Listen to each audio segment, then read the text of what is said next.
ప్రసాదం మీద కూడా కల్తీ చేసి మళ్ళా తిరిగి బయటకు వచ్చి ప్రగల్భాలు మాట్లాడుతూ చంద్రబాబు నాయుడు గారిని, లోకేష్ బాబు గారిని, పవన్ కళ్యాణ్ గారిని క్షమాపణ చెప్పండి అంటే నిజంగా వాళ్ళు ఏమనుకుంటున్నారంటే ప్రజలు గమనించట్లేదు అనుకుంటున్నట్టున్నారు. ఆ ఒక్క సాక్షి పేపర్లు ఏది రాస్తే అదే చదువుతున్నారు ప్రజలందరూ అని అనుకుంటున్నట్టున్నారు. కానీ తప్పది. ప్రజలందరికీ కూడా వెంకటేశ్వర స్వామి అంటే ఒక భక్తి ఉంది. వెంకటేశ్వర స్వామి అంటే ఒక సెంటిమెంట్ ఉంది. వెంకటేశ్వర స్వామి ప్రసాదం అంటే ఒక పవిత్రత ఉంది. ఈ రోజు ఆ పవిత్రత మీద దెబ్బ కొట్టారు, వాళ్ళ సెంటిమెంట్ మీద దెబ్బ కొట్టారు, వాళ్ళ మనోభావాల మీద దెబ్బ కొట్టారు.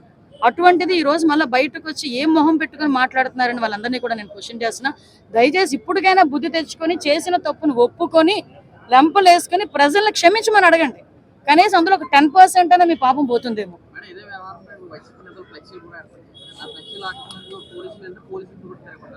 మీకు ఒక విషయం అర్థం చేయండి, ఎలా ఫ్లెక్సీ పెడతారు, ఏమైనా ఫ్లెక్సీ పెడతారు, సిగ్గుండొద్దు.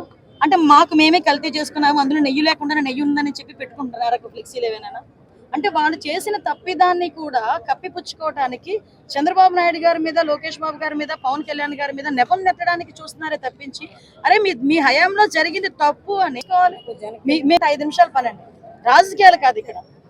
ఒక సనాతన ధర్మంకి సంబంధించిన ఒక వెంకటేశ్వర స్వామి టెంపుల్ అనేసరికి ప్రపంచవ్యాప్తంగా యుఎస్ నుంచి వచ్చిన వాళ్ళు కూడా మమ్మల్ని అడుగుతారు లెటర్లు, అమ్మ మేము అమెరికా నుంచి వచ్చాము, జర్మనీ నుంచి వచ్చాము, మళ్ళీ వెళ్ళిపోతాము, ఒక్కసారి దర్శనం చేసుకుని వెళ్తాము, కొంచెం దర్శనం ఇప్పిస్తారా? అసలు అంటే అంత పవిత్రంగా భావించి ఆ ప్రసాదం ఇక్కడ నుంచి అమెరికా తీసుకెళ్లి పంచుకునే పరిస్థితులు కూడా ఉన్నాయి.